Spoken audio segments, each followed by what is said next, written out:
Assalamualaikum warahmatullahi wabarakatuh. Waalaikumsalam warahmatullahi wabarakatuh.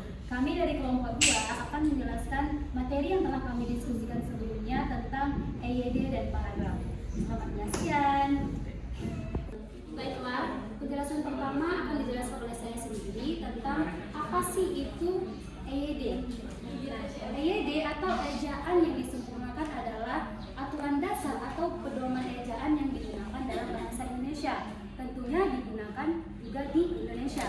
Nah, ejaan ini tidak hanya digunakan dalam menuliskan kata atau kalimat secara benar saja, namun juga memiliki beberapa fungsi penting dalam penulisan bahasa Indonesia. Yang pertama adalah sebagai pembakuan dalam membuat tata bahasa, dan yang kedua adalah pemilihan kosakata atau istilah menjadi lebih baku, dan yang ketiga adalah sebagai penyaring unsur bahasa asing ke dalam bahasa Indonesia sehingga tidak menghilangkan makna aslinya.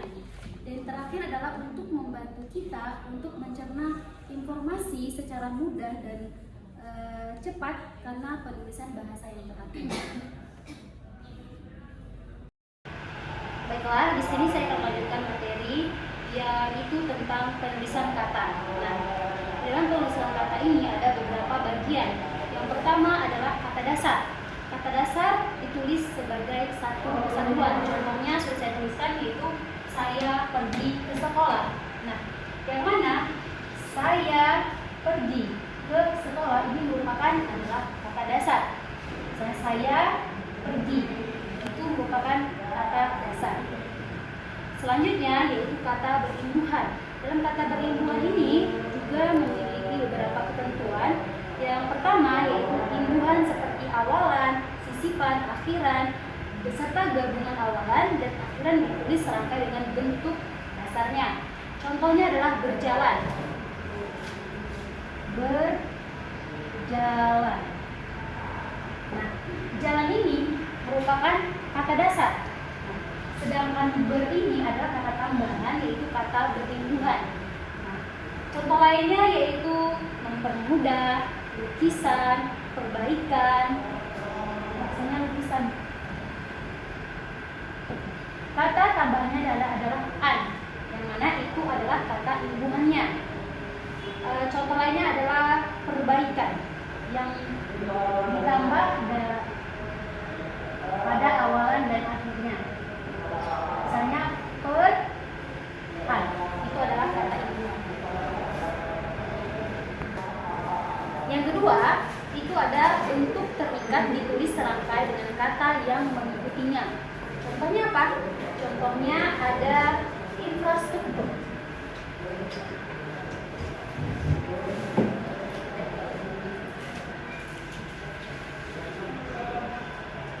Yang mana infra ini adalah kata imbuhannya dan strukturnya adalah kata dasarnya.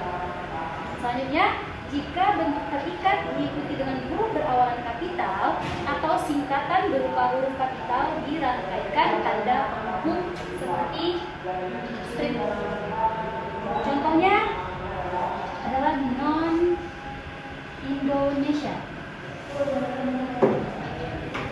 Kata imbuhannya ini karena hurufnya berawalan kapital di Indonesia dari kata Indonesia, maka ditambahkan seperti garis. Contoh lainnya adalah anti PKI, yang mana kata dasarnya ini menggunakan huruf kapital yang ditambahkan dengan garis. Yang ketiga adalah partikel. Nah, ketentuannya ada 3. Yang pertama yaitu partikel lah, ditulis serangkai dengan kata yang mendahulunya. Ada 3 tadi, yaitu lah, dan ta. Contohnya adalah bacalah. Baca ini adalah kata dasar, dan yang kata imbuhannya adalah lah. Selanjutnya yaitu partikel pun. Partikel pun ditulis terpisah dari kata yang mendahulunya. Contohnya adalah apapun, manakala pun, satu kali pun, itu ditulis secara terpisah.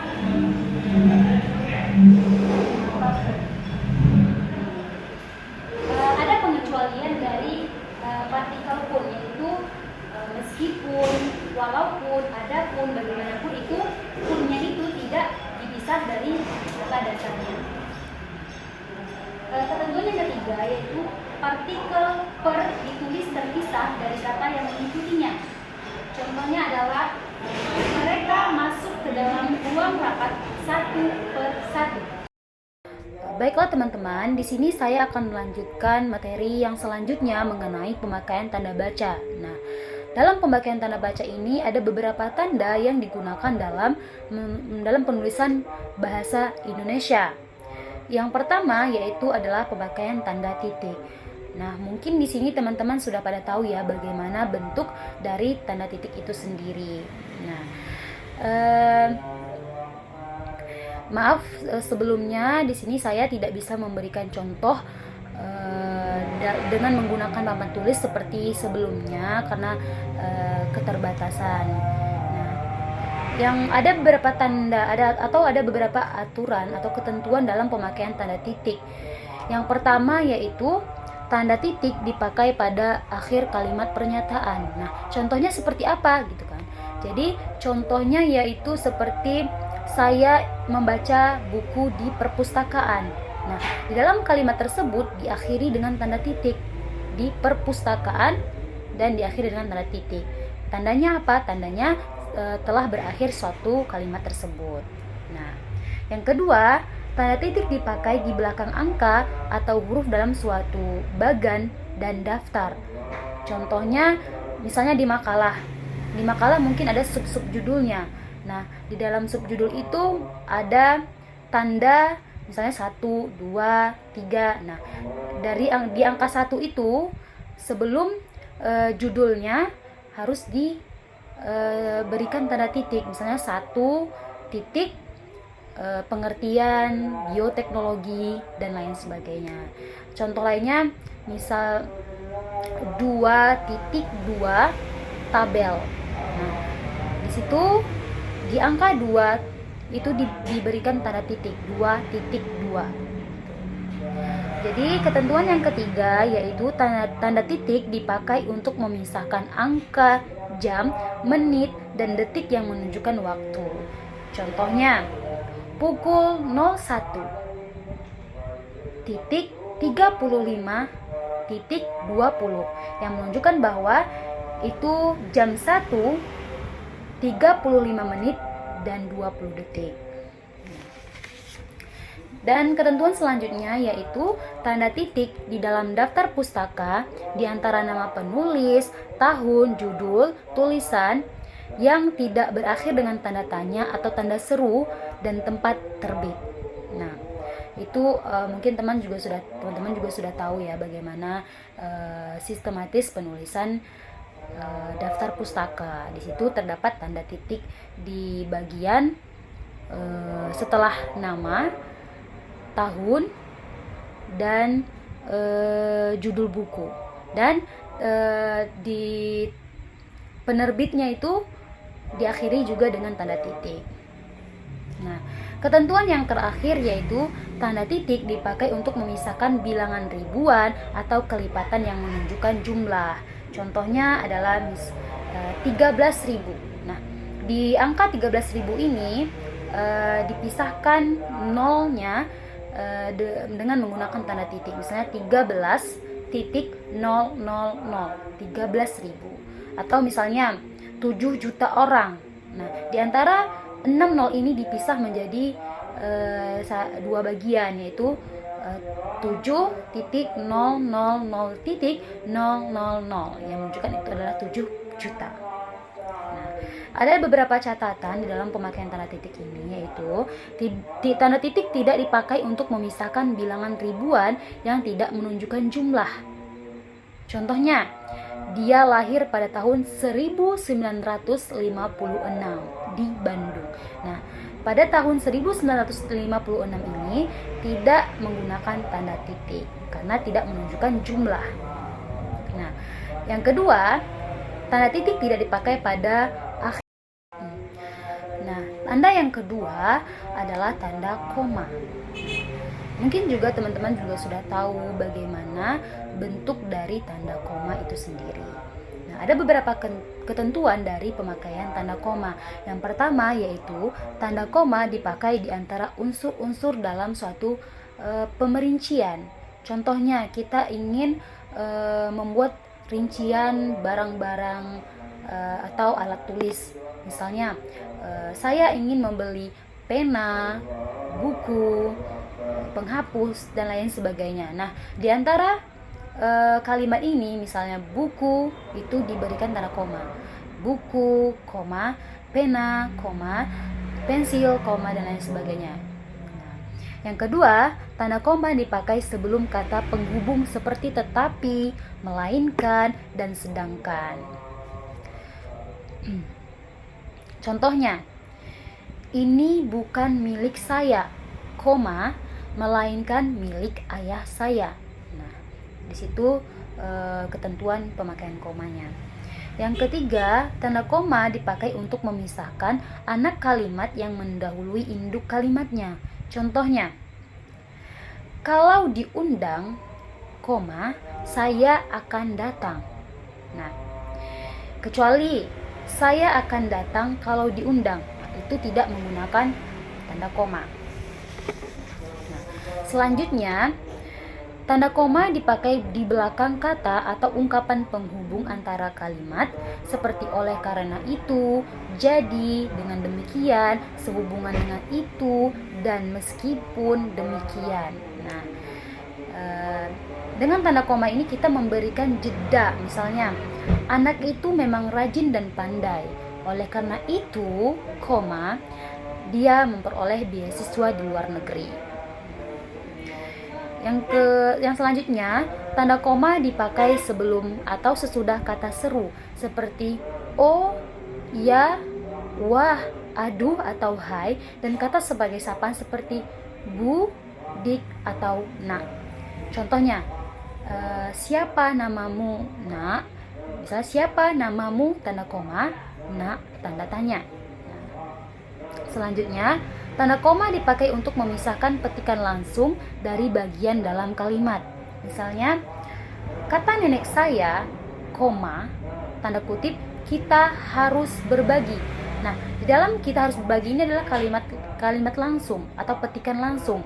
Yang mana kata nenek saya, koma, kita harus berbagi. Yang selanjutnya, tanda koma dipakai di antara nama dan alamat, bagian-bagian alamat, tempat dan tanggal, serta nama tempat yang ditulis berurutan. Tanda koma dipakai untuk memisahkan bagian nama yang dibalik susunannya dalam daftar pustaka. Tanda koma dipakai antara bagian-bagian dalam catatan kaki. Nah, mungkin teman-teman juga nanti bisa baca contohnya di makalah yang telah kami berikan.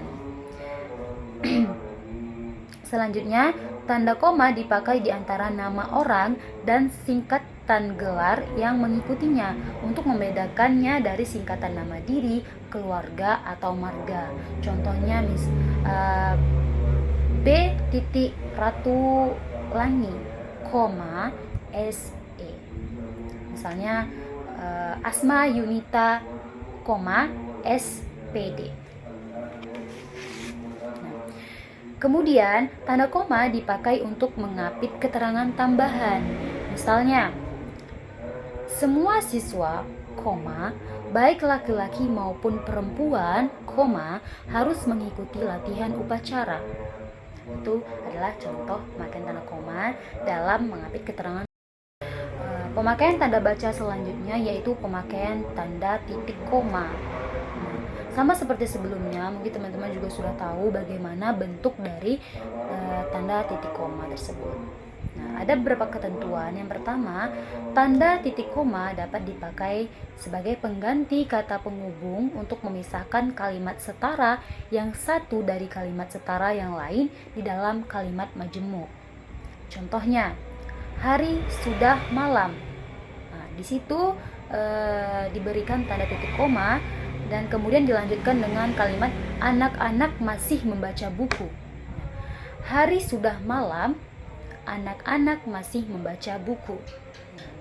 Yang kedua, tanda titik koma dipakai pada akhir pemerincian yang berupa klausa. Contohnya adalah syarat penerimaan pegawai di lembaga ini adalah yang pertama, berkewarga negaraan Indonesia, diberikan tanda titik koma di akhir kalimatnya. Yang kedua, berijazah sarjana S1, tanda titik koma. Dan yang ketiga yaitu berbadan sehat, diberikan tanda titik koma di akhir kalimatnya, dan seterusnya. Yang terakhir, tanda titik koma dipakai untuk memisahkan bagian-bagian pemerincian dalam kalimat yang sudah menggunakan tanda koma. Misalnya, ibu membeli buku, koma, pensil, tanda titik koma, tinta, titik koma, baju, titik koma, celana, dan kaos, pisang, apel, dan jeruk, dan seterusnya. Nah, ibu membeli buku karena sudah menggunakan tanda koma, maka diberikan lagi tanda titik koma ke kalimat selanjutnya. Terima kasih. Pemakaian huruf. Yang pertama ada huruf abjad. Huruf abjad ini adalah abjad yang dipakai dalam ejaan bahasa Indonesia yang terdiri dari 26 huruf. Yang kedua, huruf vokal. Nah, huruf vokal ini adalah jenis huruf alfabet yang menghasilkan bunyi dengan pita suara terbuka dan menyebabkan udara keluar tanpa hambatan. Huruf vokal ini disebut juga dengan huruf hidup atau bunyi. Dalam bahasa Indonesia, huruf yang melambangkan vokal yaitu A, E, I, O, U.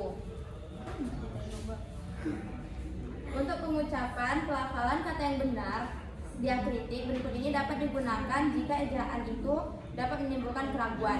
Nah, kita harus tahu apa itu diakritik. Diakritik ini adalah tanda tambahan pada huruf yang sedikit banyaknya mengubah nilai fonetis pada huruf itu. Misalnya pada huruf E itu terdapat tanda petik di atasnya. Nah, contohnya gimana? Contohnya itu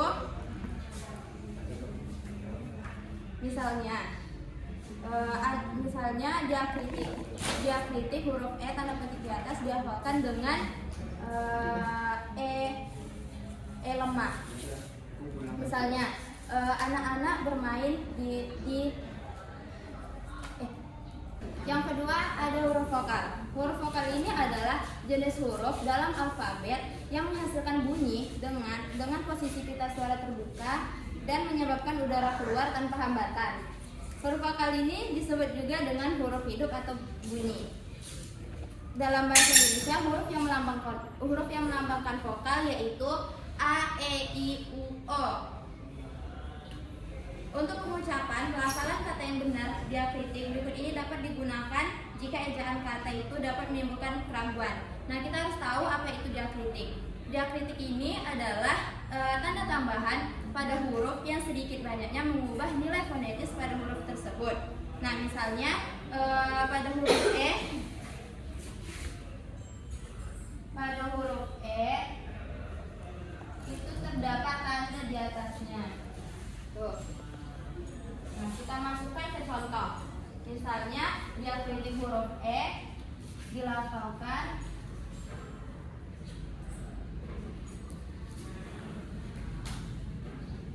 dengan E keras. Contohnya, anak-anak bermain di teras. Nah, terus kedelai bahan pokok kecap, bukan kecap, karena dia memiliki dua makna yang berbeda. Kalau kecap itu kan benda, kalau kecap itu kata kerja. Kita mau ngecap. Terus selanjutnya ada huruf konsonan. Huruf konsonan ini adalah huruf yang bukan huruf vokal. Huruf konsonan ini disebut juga dengan huruf mati. Nah, huruf konsonansi itu huruf selain A, E, I, O, U. Selanjutnya itu ada gabungan huruf konsonan. Gabungan huruf konsonan ini berarti gabungan dari huruf mati, tapi dia ada yang khusus, bukan semuanya. Contohnya itu ada KH, NG, NY, dan SY. Masing-masing melambangkan satu bunyi konsonan. Misalnya dalam kata melangkah. Dalam kata melangkah itu terdapat gabungan dua huruf konsonan, yaitu N dan G. Misalnya khusus. Dalam kata khusus itu terdapat gabungan huruf konsonan, yaitu K dan H. Pada huruf vokal tadi, kan yang pertama itu ada E dilafalkan dengan E keras. Nah, yang kedua itu ada huruf E dilafalkan dengan E lemah. Contohnya apa? Misalnya pertandingan itu berakhir seri, bukan seri. Terus kecap dulu makanan itu. Kecap itu yaitu kata kerja, bukan benda, bukan kecap, tapi kecap. Yang selanjutnya itu ada bentuk ulang. Nah, bentuk ulang ini merupakan bentuk yang mengalami pengulangan. Bentuk ulang ditulis menggunakan tanda hubung di antara unsur-unsurnya. Misalnya anak-anak, buku-buku, hati-hati, kuda, kura-kura. Bentuk ulang gabungan kata ditulis dengan mengulang unsur pertama. Contohnya itu ada surat kabar. Jadi pada kata surat kabar menjadi surat-surat kabar. Jadi yang diulang itu adalah kata utamanya, surat kabar. Selanjutnya ada kata si dan sang. Kata si dan sang ini ditulis terpisah dari kata yang mengikutinya. Contohnya, surat itu dikembalikan kepada si pengirim. Sang adik mematuhi nasihat sang kakak. Catatan, huruf awal sang ditulis kapital jika merupakan unsur nama Tuhan. Misalnya, kita harus berserah diri kepada sang pencipta. Nah, kan sang pencipta berarti kata sang S-nya itu huruf kapital. Kenapa? Karena kata yang setelahnya itu adalah Tuhan.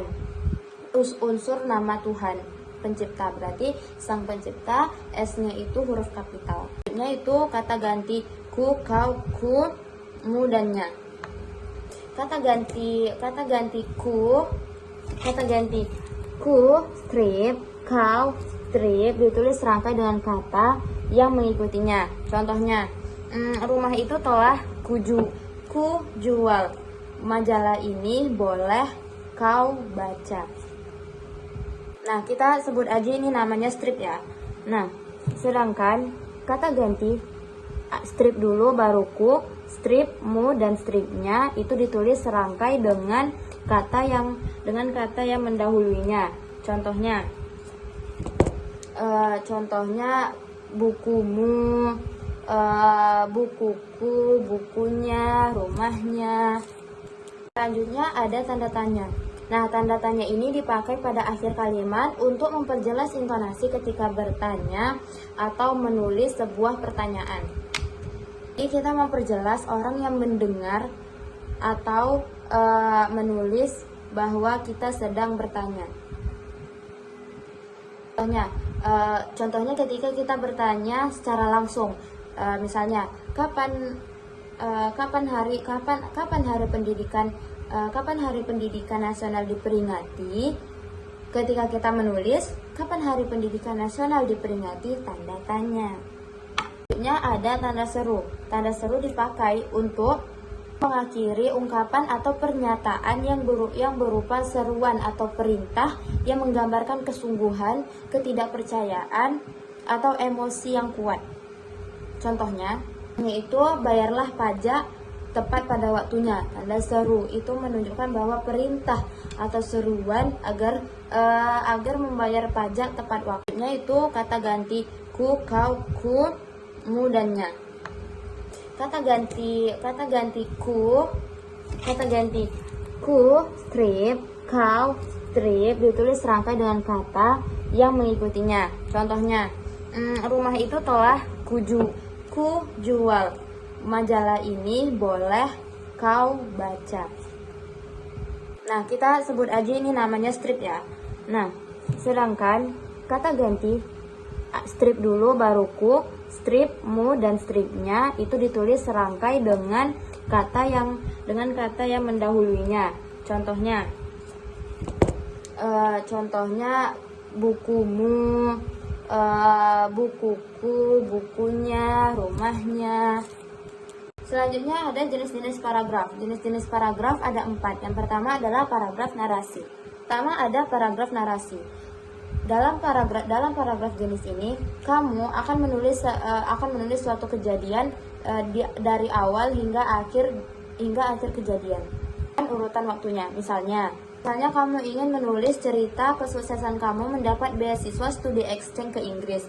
Nah, kamu dapat bercerita dari awal ketika kamu menjadi mahasiswa baru, lalu persiapan kamu untuk mengikuti program studi exchange tersebut, hingga bagaimana kamu bisa mendapatkan beasiswa studi exchange tersebut. Kedua adalah jenis paragraf eksposisi. Jenis paragraf ini adalah eksposisi, yang mana ketika kamu menulis jenis paragraf ini, kamu akan memberikan informasi sedetail mungkin kepada pembaca. Jadi tujuan dari paragraf ini adalah memaparkan, menyampaikan informasi, menjelaskan, dan juga menerangkan suatu topik kepada orang lain. Contohnya, teks langkah-langkah menjadi pengguna dari ruang guru. Ini kamu menjelaskan secara runtut cara mendaftar menjadi pengguna ruang guru. Selanjutnya ada paragraf argumentasi. Contohnya, kutip 2, saya setuju dengan ide memberikan donasi kepada masyarakat yang terdampar banjir di Kalimantan Selatan karena mereka membutuhkan bantuan tersebut. Berdasarkan data yang dilihat dari titik 2 lagi. Kutipan yang dibacakan sebelumnya itu adalah contoh dari argumentasi. Paragraf argumentasi ini dapat kita temui pada artikel opini atau teks lomba-lomba debat. Paragraf argumentasi bertujuan untuk meyakinkan orang lain bahwa ide, gagasan, dan pendapat yang dipaparkan adalah benar adanya dan terbukti nyata. Dan selanjutnya adalah paragraf persuasi. Contohnya misalnya kita lagi scroll TikTok nih.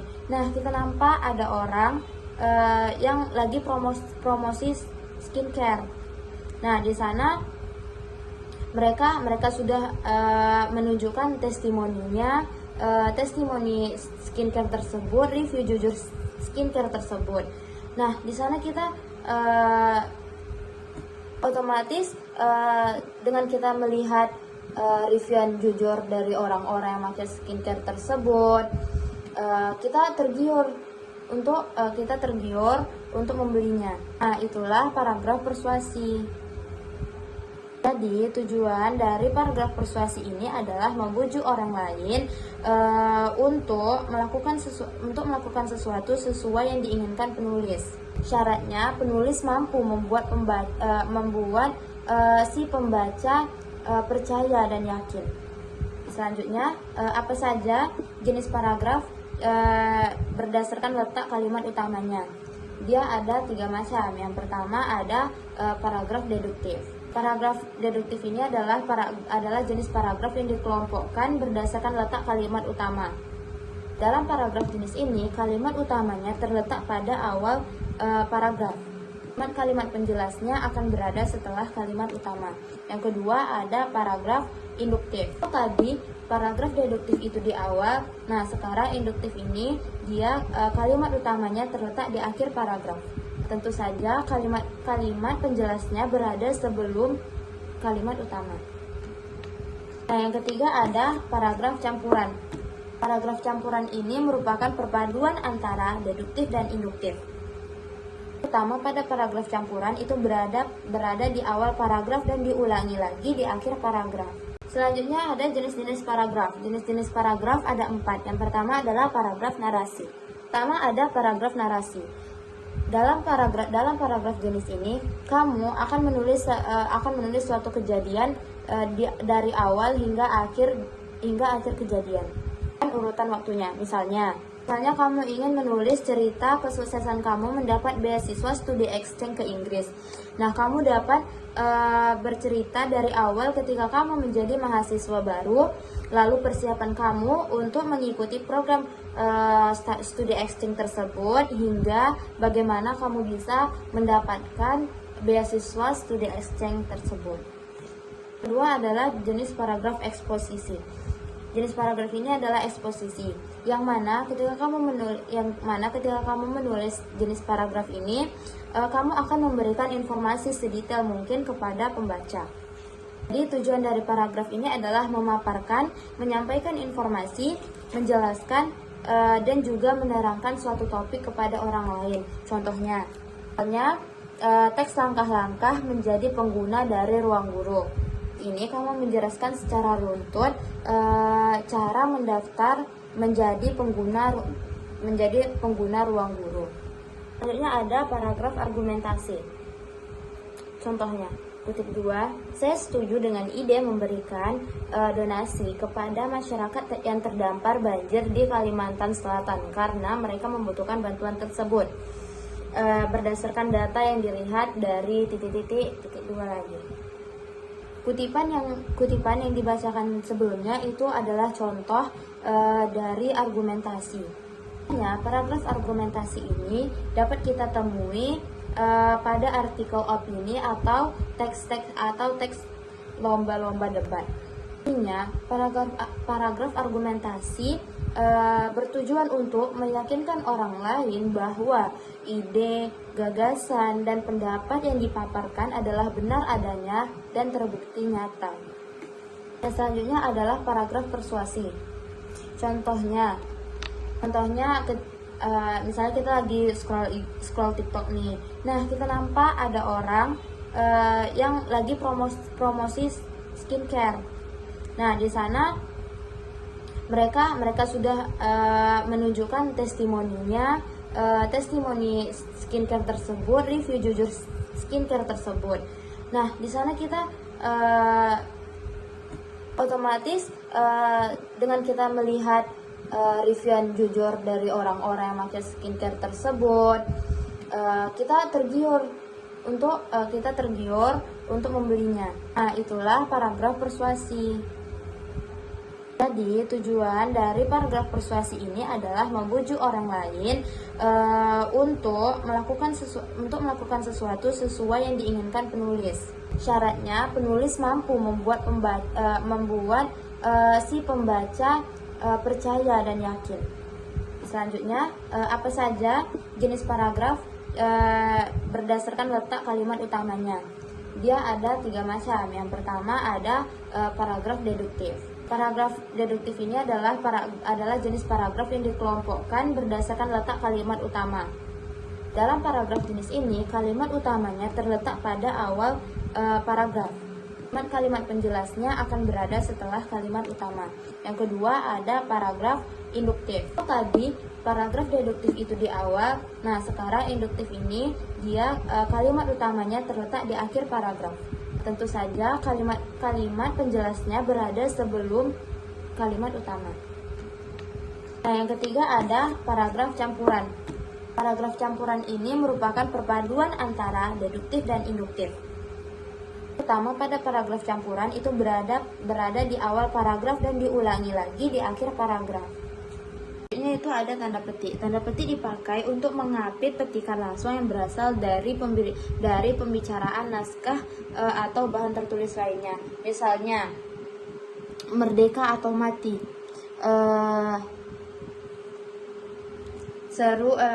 Merdeka atau mati, seru Bung Tomo pada pidatonya. Dan biasanya tanda petik ini sering kita jumpai di novel-novel.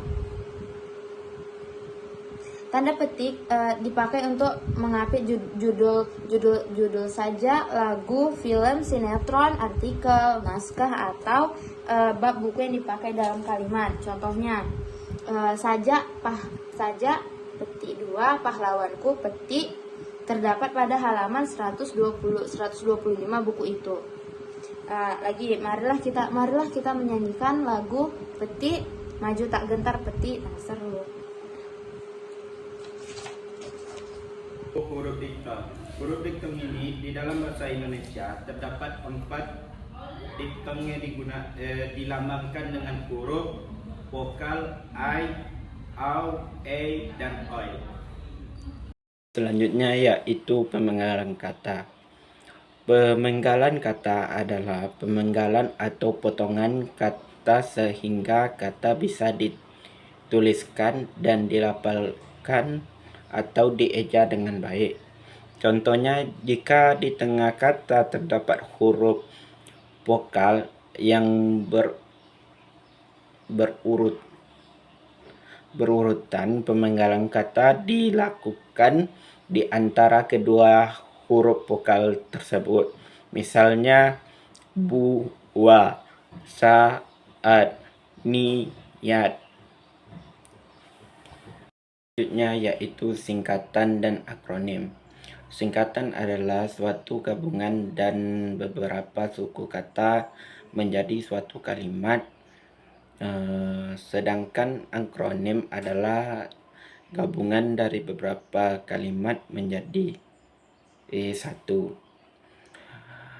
Singkatan biasanya digunakan untuk menyingkat nama orang, gelar, sapaan, jabatan, dan lain-lain. Dan contoh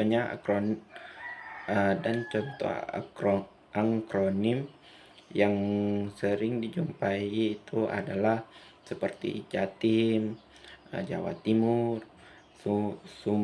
Sumbar, kepanjangan Sumatera Barat. Baiklah, selanjutnya yaitu tanda titik dua. Tanda titik dua merupakan salah satu tanda baca dalam bahasa Indonesia yang berfungsi untuk memperjelas informasi dan atau kalimat. Berikut ada beberapa fungsi dan kegunaan tanda titik dua, yaitu yang pertama untuk memperkenalkan perincian atau penjelasan, dan yang kedua memperjelas keterangan waktu, tempat, dan ukuran, dan yang ketiga memperkenalkan kutipan langsung, dan yang keempat memperkenalkan dialog dalam naskah drama. Selanjutnya yaitu tanda elipsis. Tanda elipsis ini mempunyai dua kegunaan atau fungsi. Yang pertama, tanda elipsis dipakai untuk menunjukkan bahwa dalam satu kalimat atau kutipan ada bagian yang dihilangkan. Dan yang kedua, tanda elipsis dipakai untuk menulis ujaran yang tidak selesai dalam dialog. Dengan catatan, tanda elipsis itu didahului dan diikuti dengan spasi. Selanjutnya yaitu tanda pisah. Tanda pisah ini mempunyai 3 cara pakai dalam bahasa Indonesia. Yang pertama yaitu tanda pisah dapat dipakai untuk membatasi penyisipan kata atau kalimat yang memberi penjelasan di luar bangun kalimat. Dan yang kedua, tanda pisah dapat dipakai juga untuk menegaskan adanya keterangan aposisi atau keterangan yang lain. Dan yang ketiga, tanda pisah dipakai di antara dua bilangan, tanggal, atau tempat yang berarti sampai dengan atau sampai ke, misalnya tahun 2010 sampai 2013, tanggal 5 sampai 10 April. Baik, materi yang saya bawakan ini tentang struktur paragraf. Nah, struktur paragraf itu terbagi menjadi 4 bagian, yaitu yang pertama, topik atau gagasan utama, yang merupakan fokus atau jantung dari sebuah paragraf. Gagasan utama ini merupakan juga yang ingin disampaikan penulis kepada pembaca. Kemudian inti dalam paragraf ini menghidupkan sebuah paragraf agar menarik di mata pembaca. Contohnya seperti tentang sejarah Indonesia. Perjuangan kemerdekaan Indonesia merupakan perjalanan panjang yang penuh dengan pengorbanan pastinya. Yang kedua yaitu tentang kalimat utama. Kalimat utama berisi gagasan utama yang diletakkan secara tersurat pada awal atau akhir paragraf. Kemudian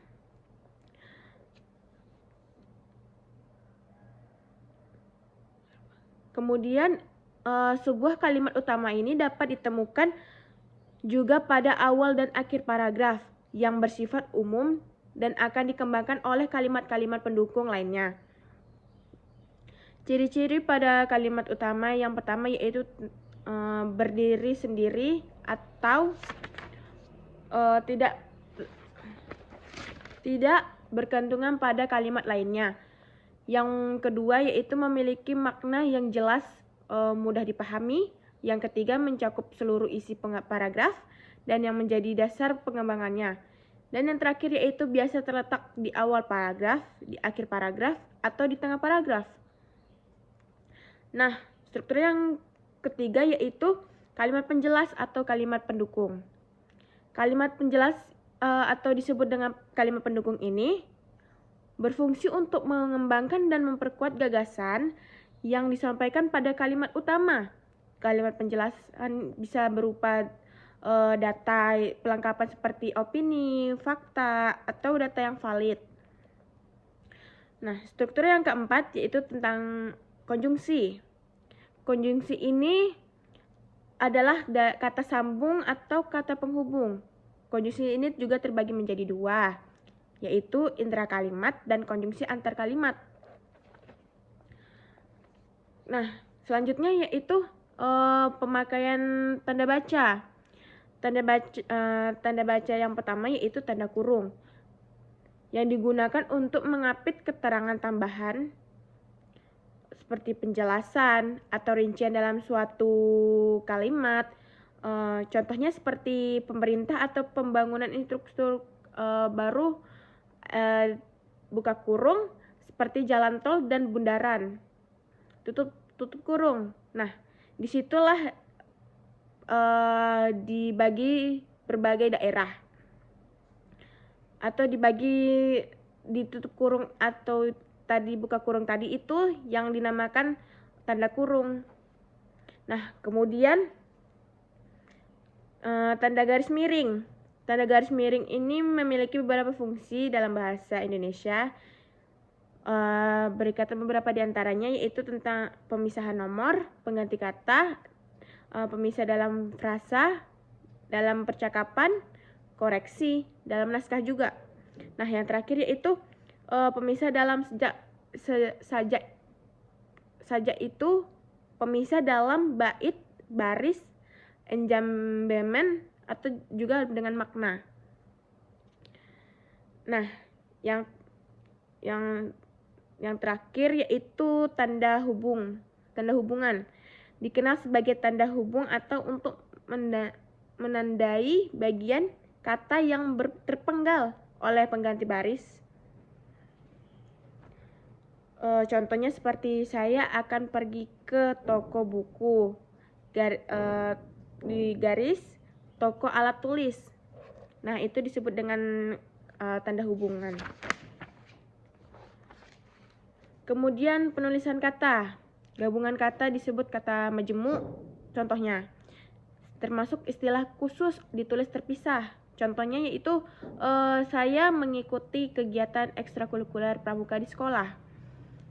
Nah, selanjutnya kata depan seperti di, ke, dan dari, koma ditulis terpisah dari kata yang mengikutinya.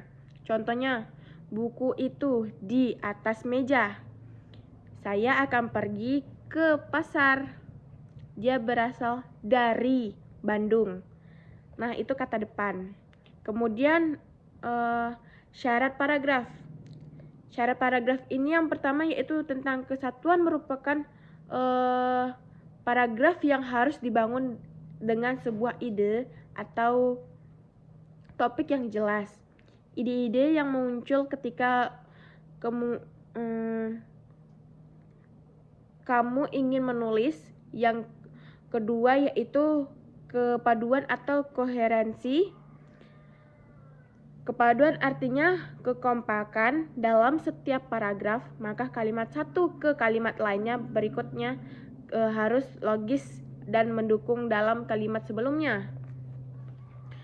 Nah, yang ketiga yaitu kelengkapan paragraf harus memiliki kalimat topik dan kalimat penjelasan yang cukup untuk menjelaskan gagasan pokok atau masih bisa dibilang belum lengkap. Baik, ini materi yang saya sampaikan. Terima kasih. Sekian hasil penjelasan dari kami tentang ide dan paragraf. Apabila terdapat kesalahan, kami mohon maaf. Semoga bermanfaat bagi teman-teman semua. Kami akhiri. Wassalamualaikum Assalamualaikum warahmatullahi wabarakatuh.